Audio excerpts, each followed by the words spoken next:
Hello everybody and welcome to WGLNA. My name is Andre Great Torpenction. We got a lot of World of Tanks action for you today. Joined alongside me is Randall Rookkill Holcomb. Randall, how you doing, man? I'm feeling pretty great, Andre. How are you? I am doing great. As I said, we have a lot of tanks for everybody today. It is Gold League, guys, over here at WGLNA. We want to remind you guys also that Open League has already started for its registration. Started December 3rd, it will close December 15th, so it's just a couple more days until it's all done. If you guys have a team, make sure to register for that. You can simply go over to worldoftanks.com. That pretty much sets you up to make it into this league, so it's the first stepping stone. Again, worldoftanks.com. But right now we are in qualifiers for Season 3. 5 matches for you guys today on the docket. Those are Penguin Mafia versus Bomb Squad, Victoria's Secret versus Ride the Lightning, Sympasaurus Rex versus Kung Fu, Doge Squad versus Super Amiguites,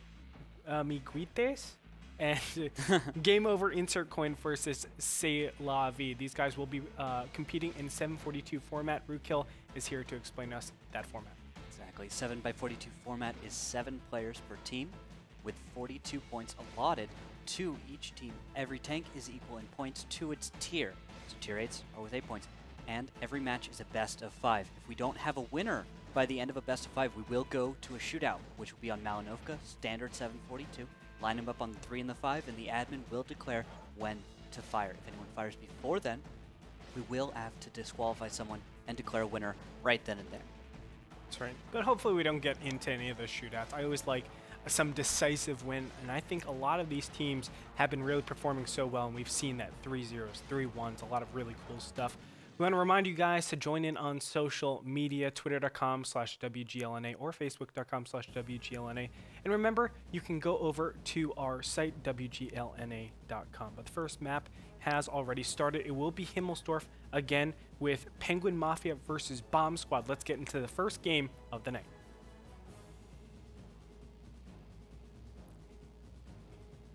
Let's do it.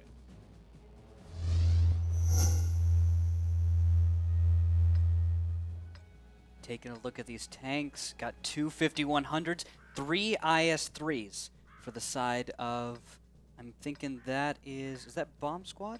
And then the other side, we will have a 110, 2 5100s, and 2 IS-3s.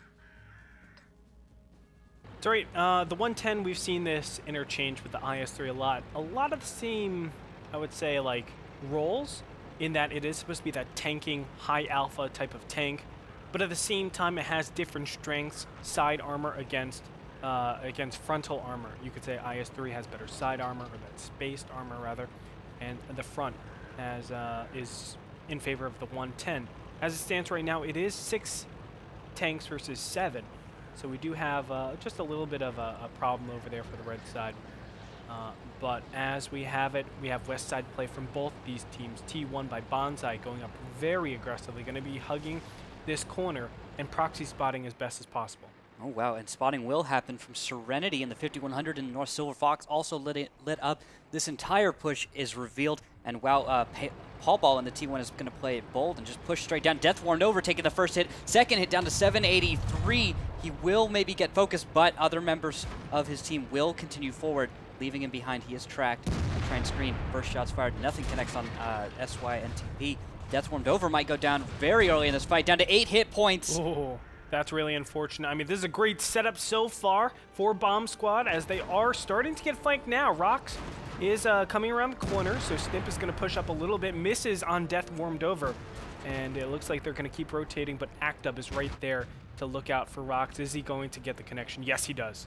The first kill actually going in favor of Bomb Squad. Kind of crazy, right? Yeah, indeed. Silver Fox is moving up to try and get that final kill on Death Warmed over. Death Warmed over puts a shot into, I guess, a wall, but this damage... Oh, there goes Lord Tata in the IS-3 as Death Warmed over will go down to Silver Fox. Now 3 tier 8s versus 4. Terrible X and Rox have to be reloading soon.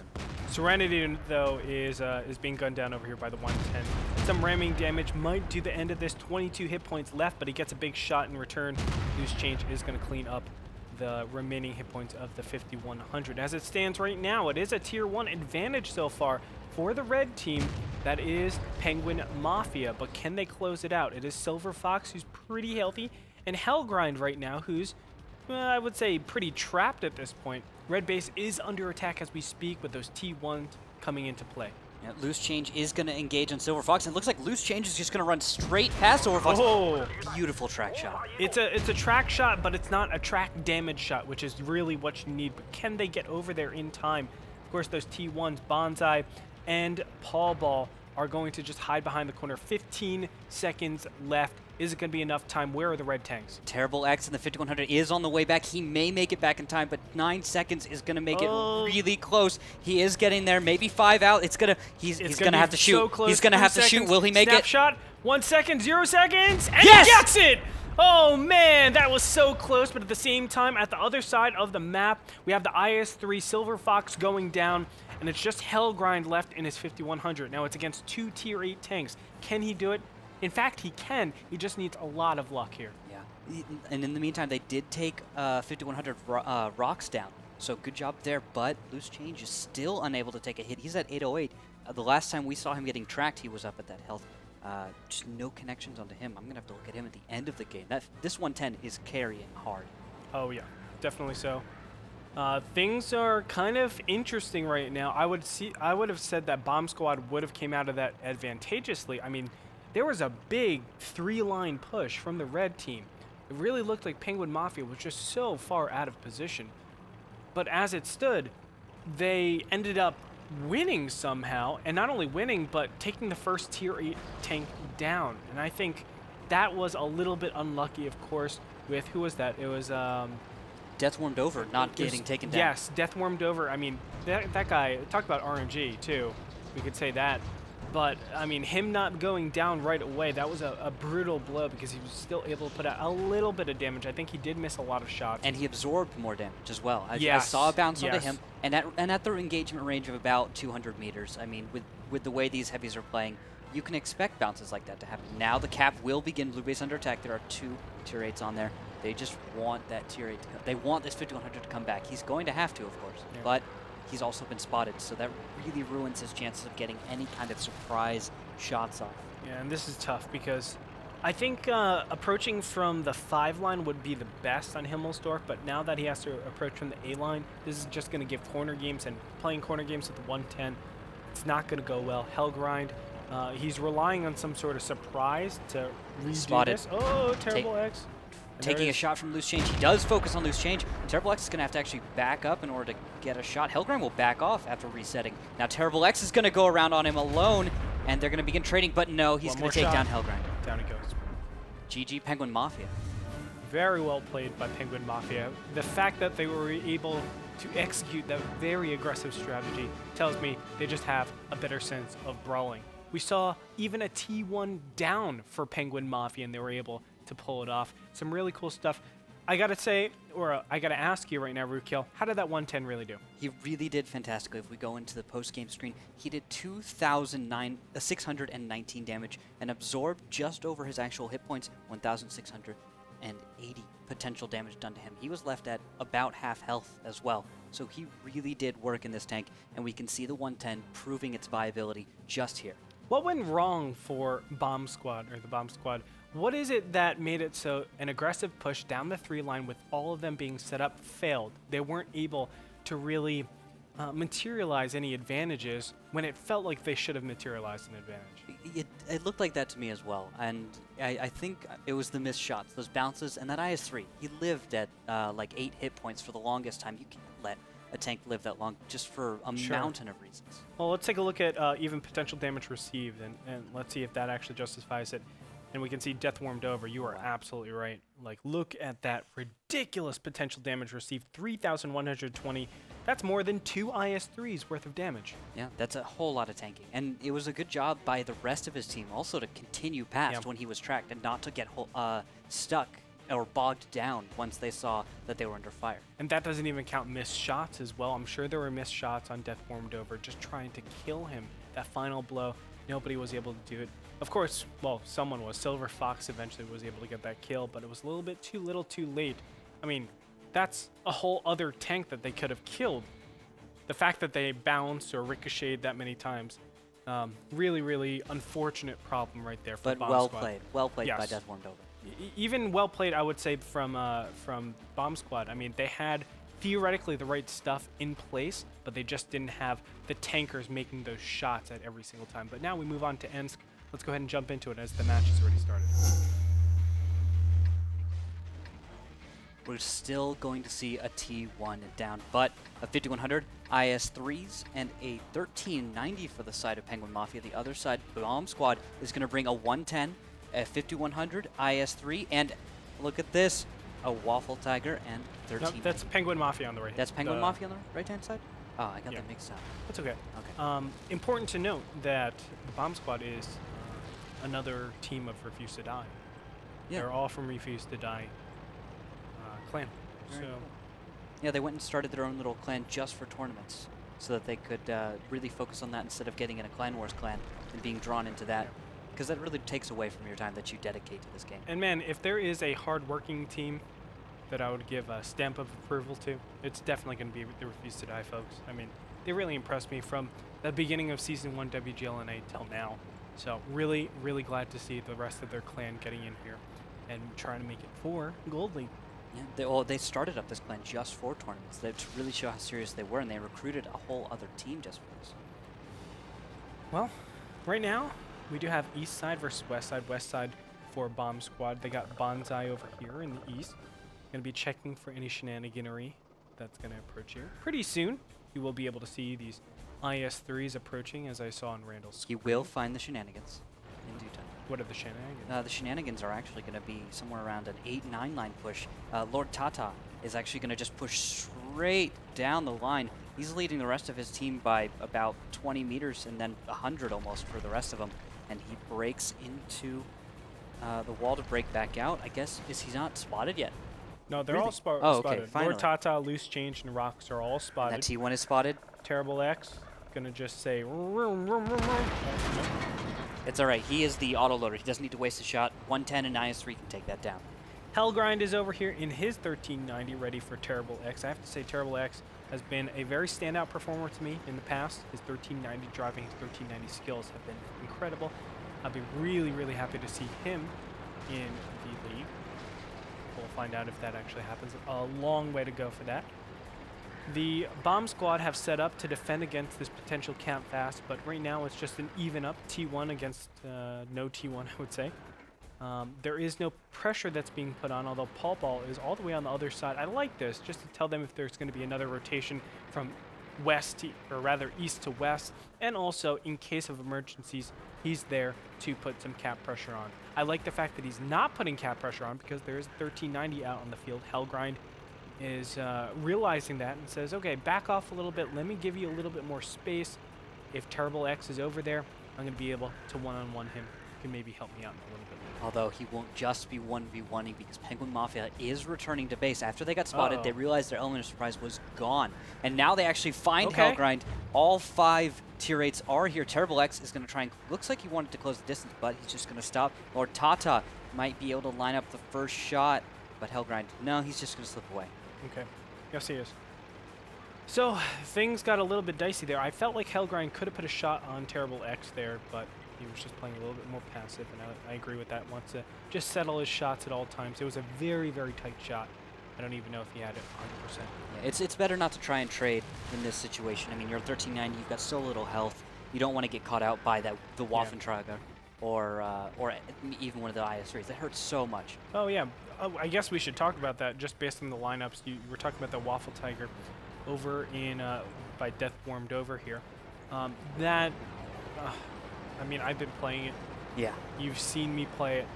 It's like the most glorious tank ever. It's a disgusting tank. It hits really so hard. You get the same gun you can get on the E100, a tier 10 heavy tank, on this little tier 8 tank. It hits so hard. And the view range is fantastic. The 400-meter view range, like everything is good about that tank, except its armor. Its armor is not so good. Yeah, a T1 can pen that thing. Yes. A T1 Cunningham with the 20 mil, I should add, which the pen is not very good on that gun. The only reason you bring that is to fight other T1s, but now you can actually fight the Waffle in that thing. Hellgrind has rotated all the way over, by the way. Paul Ball has spotted a bunch of tanks here. Terrible X is just around the corner, but no, they're not going to keep chasing. And right now, is that Waffle Tiger still over there in the top right-hand corner? He has pulled out and now is headed towards the west to rejoin his team. Okay, that's much better, obviously. Lucky he could have got caught out, I guess? Yes. I mean, there was a potential if there was a very harsh push down the east side. And now it looks like they're starting to progress up there. They have that 1390 swinging a little bit, just trying to get a good active scout and everybody. Of course, he doesn't want to be caught off guard because one shot, one kill to an HE pen from that Waffle Tiger. Oh, the T1 Paul Ball has been found by Terrible X. Terrible X blows the first shot, but he will be able to get the second shot connection, and he'll reload. Nice trade, because Bolt upright goes down as well. Oh, wow. But we also, yeah, so now it's actually a T1. No T1s left. At first, I wanted to look over at Penguin Mafia and see the other T1, but I forgot. They didn't bring a second T1, so now we have an even 5v5 tier 8s with no potential for that T1 cap pressure. Really could have worked out for Penguin Mafia if they'd saved that T1. When I look at this, I want to say that there is an advantage for the bomb squad in terms of lineups. That Waffle Tiger, as we were talking about, so brittle. If you focus that Waffle Tiger down immediately, then you just have an HP advantage. You have a tanking advantage with 3 IS-3s against 1. I mean, things are looking really good. 3 IS-3 shots on a single 1390 kills it. You got your 5100s kind of canceling out. Of course, there's that 110, but I really feel like in brawling mode, IS-3 is a lot better because you're a lot closer, and you're not going to normally be head-to-head with a 110. You're going to be at its side. So well, the 110 wants to be head-to-head because he'll out-DPM you. Of course. However, if you get the IS-3s going right, you can alpha something down. It's that, it's that advantage. You have the DPM of the 110, or you have the just huge alpha of these IS-3s to bring into the fight. In my opinion, the 110 is a great mid-range tank just because it's hard for you to settle the shot to get the lower plate of the 110, which I think is the weakest part. Oh, there's some nooks and crannies in the front, but the lower plate of the 110 is going to be the easiest to pen if you're looking at it straight up. Even that, as you were saying, Rookkill, in previous casts, not so easy. It can be really difficult. You have that RNG going with you, and at the same time, you can do that, you know, consistent fire out there and put it out really, really fast. Again, we're going to have rotation. Hellgrind actually passed over the tracks. He may be getting caught out. Big problem here. He's going to take a huge shot from Rocks. Lord Tata going to line up the shot. 465 on the track. And down he goes to loose change. Wow, a big blunder from that 1390. You absolutely cannot be crossing the track if your whole team isn't there to back you up. That's just like having a T1, except T8. And now the 1390 Terrible X is actually going to be alone in the north side of the map, and he will take a hit for down to 640. But look at where he was. He was not across the track. So, I mean, right there, that's why he's alive. He's at 640 health from one big shot, but he's still alive. Red base is under attack. 15 seconds left. Terrible X is going to have to peek out and make a connection in order to save this battle. There, he will try and settle a shot on Acta, makes a connection, but he gets Alpha down in an instant. 12 seconds left on the clock. I don't know if these guys can return. Yes, they can. Silver Fox should be taking fire shortly. Okay, and I like the Serenity right behind here. He's going to be trying to get that flank. So they're going for the engage, but really forcing their opponents to do it really, really quickly. Loose change going to get a nice shot in Acta. 1 second, 0. Oh my god, and there it is. Red base is captured. Just like that. Just a really quick timing on that. Great reaction from the bomb squad. I have to agree. Really unfortunate. I felt like that was a position you should never lose if you're either of those teams. All the T1s are gone off the map. Both of you don't have a good way to engage because of that Waffle Tiger. I mean, the one thing, yes, the Waffle Tiger is really powerful, but because of that, you have more defensive play. How can you realistically say, hey, let's jump on our opponents if we don't know their position completely? Why don't you know their position? Because the T1s are gone. And at the same time, how can you really attack when it is a TD? TDs aren't the most nimble of tanks in terms of getting into an engagement. Of course, you're going to be taking damage if your Waffle Tiger is initiating. Yeah, but I believe they may have spotted him when they had the 1390 in the south. When he went down, yeah, they had the guys in the northeast, and that's bad to leave your 1390 at, for the fight at least. But their only chance to win was to try and cap while their enemy was out of position. I agree. And because we didn't actually see 3 tanks get on the south cap and then some return north to stop, we didn't see any kind of base trading going on. I agree. Everyone just went back. I think the best possible solution would have been to just cap and go for the draw. Yep. They were trying to go for the win. but going into that area, going into the cap, just sets you up to die.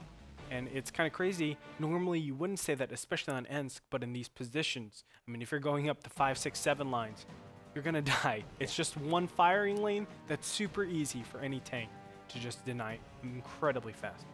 And the fact that they left the destructible wall up on their own cap because it was not entirely destroyed. Oh, yeah. It actually blocked them and delayed the ability for the Penguin Mafia to be able to put any shots. They had to destroy that wall, and if it had not been there, we would have seen an IS-3 connection, possibly delaying it enough to the point where we might have seen a completely different game. It's just the little things that come together. That's what it is. And being one of the best teams means that you are comprehensive with everything that you do, not only in your attack but your defense. So those little tiny things you have to plan so far in advance, and that's why 742 requires a lot of experience. It's great that we see so many teams having all this experience, and it's also great to see some of these teams develop this experience. And I think this is definitely a place to do it in qualifiers for the Gold League and also for the Open League. Don't forget about that. Let's go into a game that we'll talk about Open League a little bit later. Ruinberg is going to be our third battle. Taking a look at these tanks, 2 5100s, 2 IS-3s, and a 1390 for the side of, that is Bomb Squad. On the other side, Penguin Mafia, an AMX 5100, IS-3, T-32, Object 416, and a 1390 Rainbow liner. Man, the Object 416 is also such a beautiful tank. It is. It really is. Such a low profile, much like the Waffle. Great DPM, and 330 heat pen. It's beautiful. It sounds beautiful. It's great. 320 damage, right? Yeah. And it reloads in like 6 seconds. Exactly. It hits as hard as a T-54. Just so delicious. It is pretty much, it's almost the T-54 gun.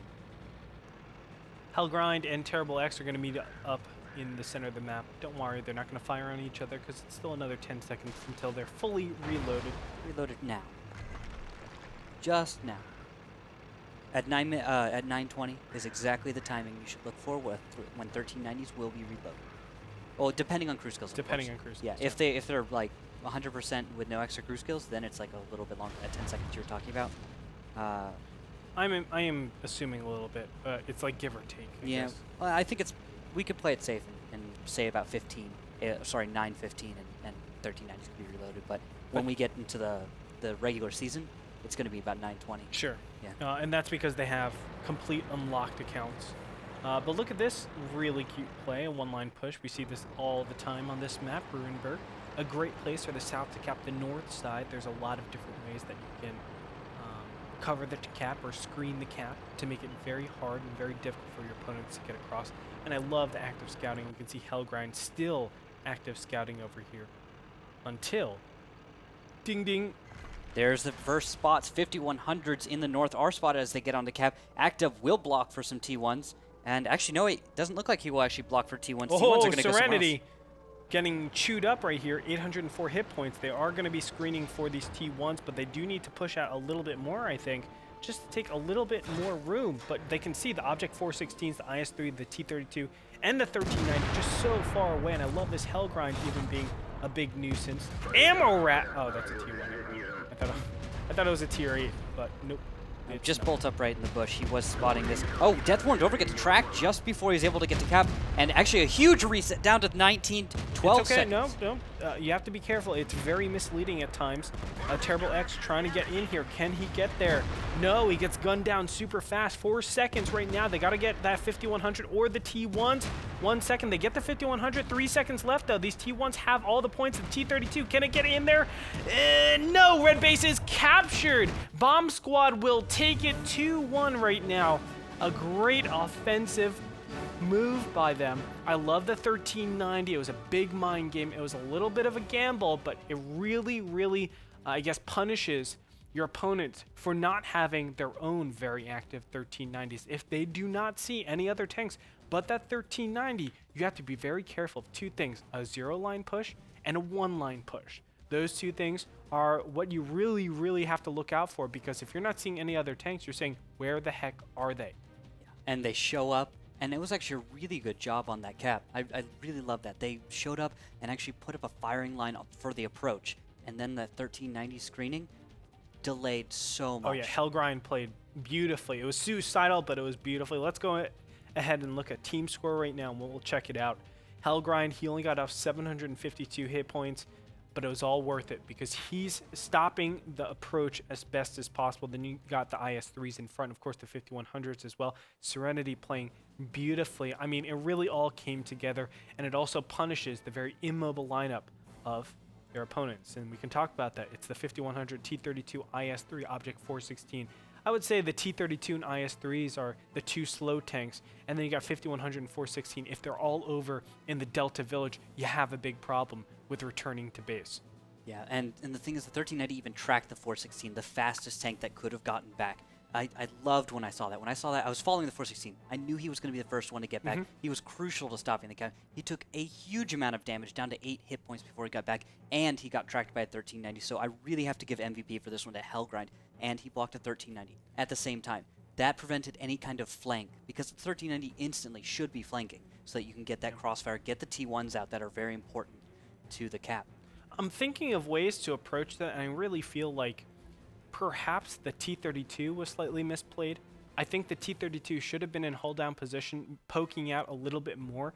Most importantly, getting coverage to give that 1390, their own 1390 Terrible X, a lot more active scouting routes and stop the active scouting of their opponents. But I have to say, you know, it is what it is. It fell into place, and the bomb squad just looked so beautiful in that last map. And we'll find out if they can continue this streak. We move over to Mines for our 4th battle of tonight.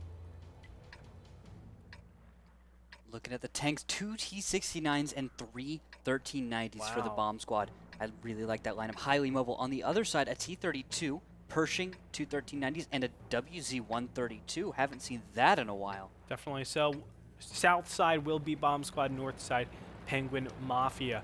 Based on the lineups, a much more mobile lineup for bomb squad, meaning they can get to the center incredibly fast. Will they go to exercise that? We'll find out. Silver Fox sprinting up ahead. He's the first one, probably to make it up that hill. There are 2 1390s and a WZ-132 they have to worry about, but against 3 1390s and 2 very fast approaching T69s, things might be a little bit tricky. Ro16 blows the first shot, goes for the connection, and a little bit of a ramp. Second shot, this 85 hits so fast, so much DPM. He will get a third shot off even before they are reloaded. 4 seconds left until we should see an engagement. Silver Fox needs to get off the hill. He's already at half health, and now Terrible X is reloaded. Rox will be able to just finish him off, and now they get to focus down Actub or Hellgrind. Shots going out on Actub, misses, and there goes Death Warmed over. More misses. Terrible X needs to make these connections. Hellgrind will go down. Just a second. There he goes. Now Actub remains. And he still has, does he have one more shot for Terrible X? It looks like no, he does not. He's going to back off the hill. I can't believe this. The WZ-132, obviously because it reloads a lot faster, it's able to get there and really be the difference maker. But I have to say, where are those T69s? The T69s needed to be there and they weren't. Now Actub is going to be continued to be chased, rather. Yeah, Rox knows that there's probably no one on this east side. They saw the mediums towards the middle of the map, and he can just slide off. Actub has nowhere to run to. He did not get close to his allies, and even shots traded in the middle. See, Lord Tata is down to 402 hit points, and on the other side, it looks like SYTMP has taken a few hits himself. I'm very surprised with this. I really feel like this should not have happened. I mean, there were so many things that I felt were really misplayed. The 1390 circling around, basically making it so hard for the blue team, the T69s, to really help out. I think he should be just staying put in the center. But down goes Terrible X. Rox, will he go down? Yes, he will. And Paul Ball needs to be so careful. One more shot from the T32 will take him out. Will it connect? Yes, it will. Stimp and 2 T1s are the last 3 tanks left. Stimp reloading right now as he's being chased by Pershing and a T32. He can outmaneuver the T32, but the Pershing might be a little bit of problem here. Ooh, nice connection from Lord Tata onto the T1 as Loose Change connects onto SYTMP. He is reloaded, but first shot's a bounce, second is a connection, third will also connect, but there goes Lord Tata taking down SYTMP. Now only a T1 Serenity. 17 remains as he takes down Bolt Upright somewhere in around G1. Oh, it's hopeless for him. He cannot pen a Pershing or a T32 consistently at all. Well, yeah, it's true. Yeah, he just. What were you hoping he had the? what was it, the 37 or yeah, something? Yeah, the higher penning. I mean, chances of actually doing 402 and then 822 damage are absurd. But he could go for a draw. That would be hilarious. They're gonna go on to cap. Loose Change gets on the cap with T32. Pershing's also gonna get there. So that's right. Somewhere around 45 seconds left. Serenity Now. He's not going to win. You know what that's from? Serenity Now? No, I don't. It's from the Festivus for the rest of us. You don't know that either? I don't know that. I think I'm dating myself, although that sounds terrible that I just said that because Seinfeld is not that old. I don't know all the Seinfeld episodes. I'm too young to know them all. I haven't had time. There's just too many. I mean, there's enough Seinfeld episodes to exist for my whole lifetime. Well, there it is, tied up. Penguin Mafia will take that. Well, the WZ-132 really proved me wrong here. Yeah. The WZ-132 probably was the winning tank. We'll take a look at how much damage it was able to deal, which is unprecedented, if I may say so myself. 2,225 damage, 16 shots fired, 12 of them will penetrate. Direct hits are 13. This is something you don't normally see from a WZ-132. But I have to say, I think it was misplayed. 1390s, I mean, one, they're sprinting up that hill, which I agree with, but you have to sprint up together. Number two, the T69s are completely isolated for quite a long time. I think they should be eating a lot of the damage just across because it's only, think, a single shot from a T32 and a single shot from a Pershing. You have hill control. They can't really continue on and chase. And we actually have a replay of that. We can talk about that while I kind of say stuff. This is a little bit afterwards, but still, you can see the 1390s are in a position where the T69s can never help. And I feel like the T69s should be pushing up, but also the 1390s shouldn't be circling around. If the WZ-132 wants to stay on your butt, have it stay on your butt in range of those T69s. But you can see they're being, quote-unquote, zoned off a little bit, but it's single-fire tanks. It's a T32. It's a Pershing. You have that top control. Don't need to concede it to your opponents, even though the WZ-132. Well, you have to take into consideration, Andre, that these guys could be making beautiful track pens. You have to turn yourself sideways to expose yourself to that in order to climb the hill. But this WZ-132 really played it right. You don't get to reload before the engagement happens. You see 1390s always squaring off, just having to stare each other down for a few seconds before they get to start firing. And so bringing a WZ-132 actually is a smart play in that it counters out any kind of 1390 to the hill. But if you stay close to the hill, but still far away enough where the T32 and Pershing won't be able to hit you, you could say, go ahead, WZ-132, attack me because my T69s are going to be getting great shots on you. He has to stop at the entrance, though, with the WZ-132. He did ram him from behind. Correct. If he just That's what they should. They should stop. Yeah. There's no need to circle around. You circle around, you die. It's a losing position. So they should just stay there rather than circling around and isolating everybody else from you. You're moving away from your allies, and that's not what you need. Yeah, I completely agree. That's something that's really hard to think of, though. I would agree to that. And the WZ-132, how many times do you actually say, oh yeah, this is something we should expect in competitive play, because it's kind of phased out since, I would even say, Season 1 WGLNA. Our next map will be Prokhorovka. The battle's already started. This is the decider. Who's going to take it? Bomb Squad or Penguin Mafia? We're going to find out. Let's take a look at the tanks. Looking a T32 Pershing, a T69, and two 1390s on the side of Bomb Squad against a T32, two Pershings, and two WZ-132s. Wah wah woo wah. Very odd choice. I guess they're going for the alpha damage, or at least opening shots, right on those 1390s in the opening scout run. So it's going to be very important to watch how this engagement goes at the beginning. I will follow Actub and Hellgrind as they're going to be making their scout runs. Hellgrind has much better jump so far in his 1390. Very odd. I'm actually seeing the WZ-132s not going for an opening scout run. They're actually going to head west. Wah wah wee wah. Wah wah wee wah. Whoa. And there's Hellgrind will get spotted. What will he spot? Lord Tata and Loose Change along with Bolt Upright, so they know for sure it's going to be a very hard west side push. The weird thing is they're saying, where the heck are those WZ-132s? Because we don't see them yet.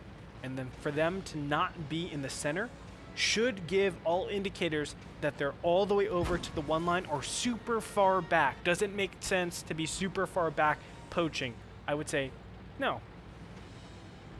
Yeah, they are looking like they want to move up. I tried to jump to one, but that didn't work out. Here, Rox does look like he's going to get targeted. He takes a hit, 789, 546, taking even more fire, 50 hit points, and he's backing up, but I don't give him much hope, and there he will go down. First here, he goes down very quickly. Silver Fox, and he went dark too when he got that shot, so really masterful tanking right there. Death warmed over, taking a lot of damage in that WZ-132. Very brittle tank. Pershing going to be able to bounce a couple of shots in this great hold down position, but Silver Fox going to peek over the top and take a shot on Bolt Upright. Nice snapshot, and then moves away. Yeah, this WZ-132s are not being effective right now. They've been completely shut down, and now I don't really give much of a chance positionally to the Penguin Mafia. Bomb Squad has the center control. They're putting even more shots in the WZ-132. Death Warmed Over is at 365, and he's forced to run around in the backfield. He can't do anything. He's a one-shot away from any tanks. Well, T69 over here on the right-hand side has been reloading, and as soon as he's fully reloaded and ready to go, I think he is ready to go, there should be a big commitment pretty soon here. Stimp is going to push forward, getting that extra lane of crossfire. He's going to line up a shot in Lord Tata and Bolt Upright. Can he get the shot? No. Realizes he needs to go a little bit more forward, but this is going to be the closing move, I think, and they're going to start up right now. T32 and Pershing leading the charge, taking a lot of the damage. Akdub all the way on the side has been shot a couple times, down to 268, but is it going to be enough? They're pushing right past. Pershing gets rammed, and Lord Tata in their sights. Stimp going to unload his entire drum into Lord Tata. He's down to 500, 200, 8 hit points, and who's going to get the closing shot? Hellgrind. Stimp now is trying to face hug Loose Change. He's putting shots onto the T32 Serenity 17. Pershing moving across right on the side. Loose Change backing up a little bit here, trying to absorb as many shots as possible for the WZ-132 to kind of pepper everybody else, but it's just not enough. Both these tanks down very low. Death Warmed Over down to 98 hit points. Down goes Loose Change, and Death Warmed Over will go down as well. 2 T1s left. And that was a very easy cleanup for the side of Bomb Squad. Yeah, just the WZ-132s just getting completely shut down here. This is not a situation for a WZ-132 unless you want to start the early engagement against 1390s and just kind of get early damage onto them while they make their scout run. Otherwise, I don't see a huge advantage. The 85 mil got nerfed recently, and just it doesn't perform well against tanks like the Pershing and the T32. It just doesn't. It's not as good. You're going to see shots fizzle. You're saying the nerf from Heat? Well, the way Heat performs, and then I believe they also got a Heat pen nerf. Oh. It got reduced a little bit. It wasn't a huge amount like the T69, but it was like by 10 or so. Okay. Yeah, okay. But that affects things. It means that against... Gigantic. Yeah, and it wasn't nearly as high performing, so just not able to do it. Bomb Squad will win. Really nice stuff from Bomb Squad as they pick up their next win, moving on farther into the qualifiers. I have to say, I agree with you with the WZ-132s. If we look at the detailed reports right now, we're going to have that kind of resound with our analysis. 824 hit points, or 824 damage done with one WZ-132, 0 done with Rox.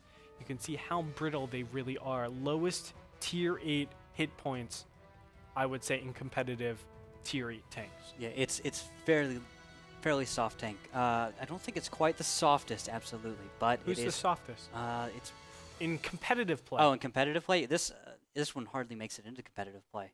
Yeah, I would say so. Yeah, it just doesn't make it ever. And I would say that's probably why too. The fact that it's so brittle, it pens to everything, and it has 1,050 hit points. I mean, 1390 has 1,100, and we always say that's not a lot, but at least it has this nimbleness and the sheer damage. With a WZ-132, you don't have that burst damage. You don't have 6 drums that you can put out in less than 12 seconds. Yeah, and it has DPM, but that has to be over a long period of time, just a very long period of time. It takes an incredibly talented player to be able to really make the WZ-132 work in competitive play. That's right. Well, guys, that's going to do it for our first match of the day. Our second match will be Victoria's Secret versus Ride the Lightning. That's going to come after this short commercial break. Don't go anywhere. You're watching the Season 3 Qualifiers.